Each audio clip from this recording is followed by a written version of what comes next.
जोहार दोस्तों, आप लोग कैसे हैं? मेरे ख्याल से अच्छे होंगे और अच्छे से अपना प्रिपरेशन करते होंगे। तो दोस्तों, झारखंड में 10वीं और 12वीं की नियोजन नीति में जो बाध्यता था वह खत्म हो जाएगा और दोस्तों फिर से नए सिरे से नियोजन नीति बनाया जाएगा। देख रहे हैं दोस्तों, यहाँ पे पुराने नियमों से ही नियुक्ति नियमावली बनाया जाएगा। यानी कि गया दोस्तों 1932 गया तेल लेने जो रघुवर दास ने 1985 लागू किया था, उसी के आधार पर नियोजन नीति बनाने वाली है। देख सकते हैं, यानी कि जो पहले नियम था उसी के आधार पर नियोजन नीति बनेगा दोस्तों। चलिए, और कुछ क्या आज के अखबार में दिया हुआ है नियोजन नीति के बारे, उसके बारे हम लोग जानकारी प्राप्त करेंगे। और क्या कुछ बदलाव होने वाला है दोस्तों, इसके बारे में भी हम लोग इस वीडियो में बात करने वाले हैं। तो आप लोग अंत तक बने रहे। एंड इस चैनल में नए होंगे तो बोलेंगे कि जो हर एक जन को सब्सक्राइब कर ले, ताकि इसी तरह का आप लोग को अपडेट रोज़ मिलता रहे। चलिए दोस्तों, आज हम लोग जानने का प्रयास करते हैं कि आज के अखबार में क्या कुछ और कहा गया है। ठीक है, तो दोस्तों देख रहे हैं, लिखा हुआ है झारखंड सरकार नियोजन नीति में फिर बदलाव करेगी। थर्ड फोर्थ ग्रेड की नौकरियों के लिए अब राज्य से ही मैट्रिक इंटर की परीक्षा पास करने की बाध्यता खत्म होगी।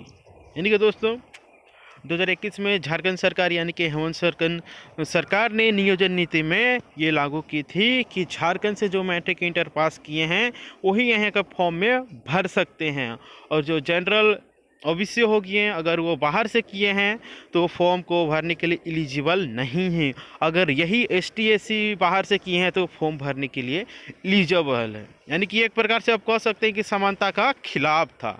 यानी कि यहाँ पे समानता है नहीं, असमानता है, क्योंकि यहाँ पे एक दूसरे कैटेगरी पे भेदभाव किया जा रहा है। इसीलिए 17 दिसंबर 2022 को झारखंड हाई कोर्ट ने इसे रद्द कर दिया था, जो कि फिर से झारखंड सरकार ने नियोजन नीति नया बनाने के फैसला की है और बनाने वाली है।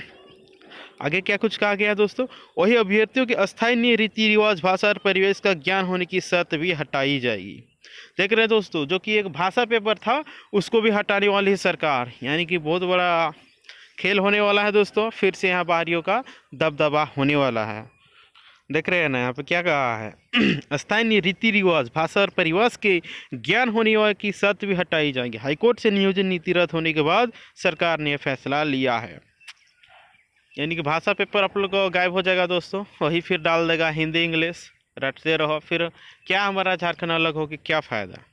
जब फिर से वही पुरानी नियम में रहेगी तो फिर भाषा को कहाँ से बढ़त मिलेगा? नहीं ना मिलेगा। चलिए देखते हैं आगे क्या कुछ और कहा गया। नियुक्ति नियमावली को लेकर बुधवार को मुख्य सचिव सुखदेव सिन्हा की अध्यक्षता में विभाग के सचिवों की बैठक हुई। ठीक है, इसमें मुख्य सचिव ने पुरानी नियमावली के अनुरूप ही फिर से नियोजन नीति बनाने की स्वीकृति के लिए सरकार को भेजा नीति। यानी कि जो रघुवर सरकार में जो नियम था दोस्तों, उसी के आधार पर फिर से सरकार नियोजन नीति बनाने वाली है। ठीक है ना। उसके बाद क्या कुछ कहा गया है, इसके अलावा नियमावली में अन्य बदलाव के बगैर नियुक्ति प्रक्रिया शुरू करने का निर्देश दिया गया है। यानी कि दोस्तों आप लोगों को पुराने नियम से ही बनेगा और मैट्रिक इंटर का जो बाध्यता था वो ख़त्म कर दिया गया है दोस्तों, और सरकार की तरफ से ख़त्म कर दिया जाएगा। यानी कि भाषा पेपर नहीं रहेगा दोस्तों। जहां नियुक्ति होनी है वहां तेज़ी से काम करने को कहा गया, ताकि जल्द ही नए विज्ञापन निकल सके और नियुक्ति प्रक्रिया शुरू की जा सके। यानी दोस्तों जो नया यानी सब जल्दी जल्दी काम करेंगे ताकि वैकेंसियाँ जल्दी आए और नियुक्तियाँ जल्दी हो जाए। चलिए देखते हैं आगे और क्या कुछ है। देख रहे हैं ना, हाईकोर्ट ने समानता के अधिकार के खिलाफ बताते हुए इसे रद्द किया था 17 दिसंबर 2022 को। और क्या कुछ कहा गया दोस्तों, हाईकोर्ट ने 16 दिसंबर को झारखंड सरकार की नियोजन नीति को असंवैधानिक बताते हुए रद्द किया था। हाईकोर्ट ने कहा था कि इस नीति में झारखंड से 10वीं 12वीं पास करने की अनिवार्यता सिर्फ सामान्य श्रेणी के युवाओं के लिए है, जबकि आरक्षित वर्ग को इससे अलग रखा गया है। संविधान की मूल भावना को समानता के अधिकार के खिलाफ है।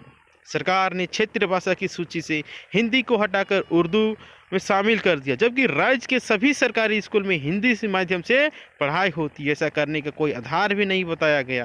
कोर्ट ने कहा था कि यह नियम एक खास वर्ग के लिए बनाया गया है, जो कि एक वोट बैंक के लिए था दोस्तों। यानी कि जिसका जितना जनसंख्या ज़्यादा देखता है सरकार उसी के पक्ष में नियम कानून बनाने चाहती है, लेकिन ऐसा संभव नहीं है, क्योंकि भारत में संविधान चलता है। सभी को समानता का अधिकार दिया जाना चाहिए। देख रहा हूँ दोस्तों, आप लोगों को 13,968 पद पर नियुक्ति प्रक्रिया जो परीक्षा था जो कि रद्द कर दिया गया है, यानी कि नए सिरे से फिर से निकलेगा दोस्तों। अब जो फिर ग्रेजुएट हुए हैं सब सीजीएल भरेंगे, इसी तरह चलते रहेगा। आप लोग का बाल बच्चा भी भरेगा फिर से सीजीएल। यही तो झारखंड का कारनामा है। हाईकोर्ट ने इस नियोजन नीति के तहत नियुक्ति के लिए जारी विज्ञापन को भी रद्द कर दिया था, साथ ही नया विज्ञापन निकालने का आदेश दिया था। हाईकोर्ट के आदेश के बाद राज्य में 13,968 पदों पर नियुक्ति होने वाली नियुक्ति प्रक्रिया भी रद्द हो गई। रमेश हांसदा व अन्य ने अलग अलग याचिका दायर कर झारखंड राज्य कर्मचारी चयन आयोग की नियमावली को चुनौती दी थी। इसमें अभ्यर्थियों ने नियमावली को गलत बताते हुए इसे निरस्त करने की मांग की थी, और यही सब के याचिका को हाईकोर्ट ने अपना फैसला सुनाया था। दोस्तों ये अहम बात है, स्थानीय रीति रिवाज भाषा के परिवेश के ज्ञान के शर्त है जो हटाने वाली है दोस्तों। इसीलिए आप लोग को जागरूक रहना है और सरकार के खिलाफ बोलना है, क्योंकि भाषा विवाद आप लोग तो देख ही रहे हैं 1 साल से क्या हो रहा है झारखंड में, है कि नहीं। तो इसमें ज़्यादा टिप्पा टिप्पणी नहीं करना चाहेंगे। तो आप लोग को इसी तरह का वीडियो पाने के लिए आप लोग जोहार एग्जाम को सब्सक्राइब कर ले एंड बेल आइकन को प्रेस कर दे, ताकि जब भी यहाँ रोजाना की तरह इसी तरह की वीडियो आएगा आप लोग को सबसे पहले नोटिफिकेशन मिल सकेगा और आप लोग जानकारी हासिल कर पाइएगा। तो दोस्तों ये वीडियो को ज़्यादा से ज़्यादा शेयर कीजिएगा, ताकि झारखंड के सभी छात्रों तक ये वीडियो पहुँचना चाहिए कि झारखंड में भाषा का जो बाध्यता था, पेपर था, वो हटने वाला है। ठीक है, ये किसके हिसाब से दोस्तों? तो झारखंड के मुख्य सचिव के हिसाब से, यानी कि चीफ सेक्रेटरी के हिसाब से आप लोग का भाषा रीति रिवाज हटने वाला है। तो दोस्तों आज के लिए इतना ही, फिर मिलते हैं नेक्स्ट वीडियो में। तब तक के लिए टाटा बाय बाय जोहार।